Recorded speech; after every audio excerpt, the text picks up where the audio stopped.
Good morning, friends. Happy May 11th. I hope you had a wonderful Mother's Day with your incredible moms and grandmas and aunts. I'm so glad to be back with you. So happy Monday.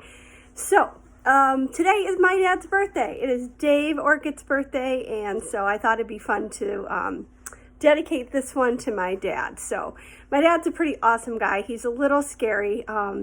And it's because he's very strict and he has very high expectations of people, including his children. So growing up, he definitely taught us a lot about what he thought were great manners, and he was right. And it was a wonderful lesson. I actually grew up to be a person who really cares about other people's feelings, and I respect people and I show them respect, and I think it's been a really positive thing that my dad taught me. But he taught me a lot of other things too. So my dad taught me, I was the firstborn and I was a girl. My dad didn't care that I was a girl. He was like, please, I'm going to teach you everything I would teach any kid of mine. So one of the first things my dad ever taught me was how to fish. And I know a lot of you love to go fishing at Oak Island, and it's super fun to go fishing, especially if you get a chance to go with your dad. It's just great. So my dad taught me how to fish, and I loved fishing because my father loved it and I liked spending time with him. So I figured the best way to spend time with my dad was to kind of learn to love fishing.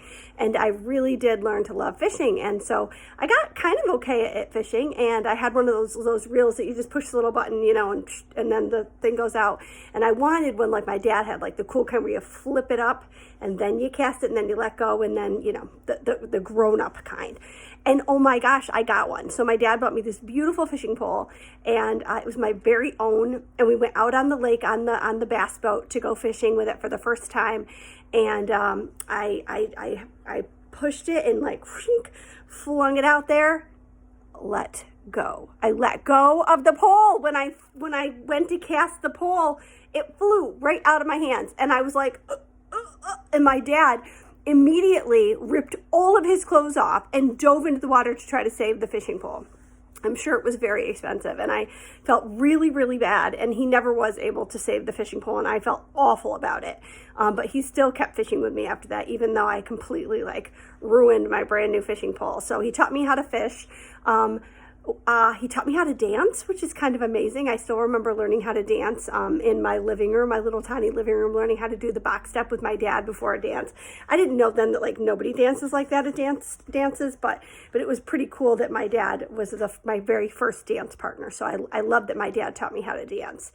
And more importantly, my dad taught me how to stick up for myself, which was a really, really great. So I have a good story about that.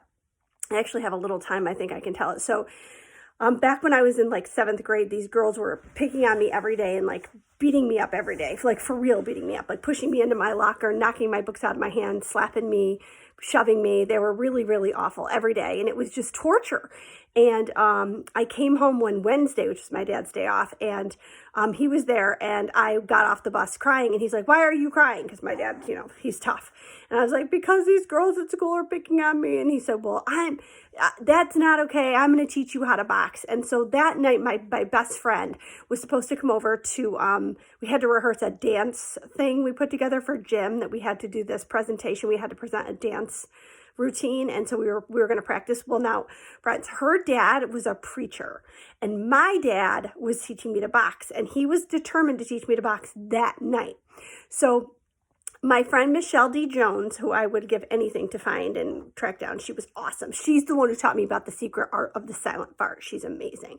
But anyway, she showed up and we started practicing our dance routine, and my dad said, no, come on, we don't have a lot of time, because he had to get up really early in the morning to go to work. He's like, "Got to teach you to box." So I was like, okay. So my mom moves all the furniture out of the living room, push everything aside, and my dad had real boxing gloves. So he was like, "All right, I'm going to teach you how to stick up for yourself tomorrow." So we got the boxing gloves on, and I was like this, and he goes, no, you got to protect your face. You got to protect your face, because if somebody's going to hit you, they might hit you in the face. You got to keep your gloves up. You got to keep your hands in front of your face. And then we're kind of hitting each other's boxing gloves, doing a good job. And then my mother said, Michelle, do you want milk with dinner?" And I went like this. I went, "What?" And my dad popped me right in the lip. Like, what? And I got a bloody lip. Well, friends, I was not happy. I was so mad, and I went into the bathroom and I was crying. And my dad kind of thought it was sort of funny because he's like, I told you to keep your hands up and protect your face. And I was like, now I look stupid with this stupid puppy lip, and I'm getting beat up every day and crying. Anyway, so I got a bloody lip. So I was so mad. So I went out into the living room, and my dad, I was like, come on, let's go. And he's like, oh, calm down. And I was like, no, come on. And he goes, oh, come on. And I went pop and popped him right in the lip. Now, friends, I do not condone violence, and this is not okay. But we weren't fighting each other. He was trying to teach me how to fight. And if you ever have taken kung fu or karate, you know that sometimes you kind of get hurt when you're learning. It's because you're learning and you're not trying to hurt each other. So my dad wasn't trying to hurt me, but I was totally trying to hurt him because I was super mad. And oh my gosh, so he has a bloody lip. I have a bloody lip. Ding dong, the doorbell rings. Who could it possibly be? Well, it was my friend's dad, the preacher. So he comes in to our house and we're like, oh, hello, it's so nice to meet you. It's so nice to meet you. Meanwhile, me and my dad have boxing gloves on. We're both bleeding. I mean, how do you even explain that? I mean, we really couldn't explain it very well. I'm sure he thought we were all crazy, which he's probably right, but still. So anyway, but the thing is, the next day, when I went to school and all those girls, there was a big group of them, they would come every day and push me into my locker and slap me and knock my books out of my hand. And it was a big group of girls. It was at least 5 or 6 of them. Guess what? Totally stuck up for myself. Totally. I won't tell you the ending because, you know, it's kind of not good choices that I made. But I did stick up for myself, and I did get in big trouble, and it was totally worth it. And guess who picked me up from school that day when I was in big trouble? My dad. And guess what? Guess who was super proud of me? My dad. So my dad is the bomb, and he taught me all kinds of important things about life. But I think the most important lesson he taught me was how to stick up for myself if I needed to.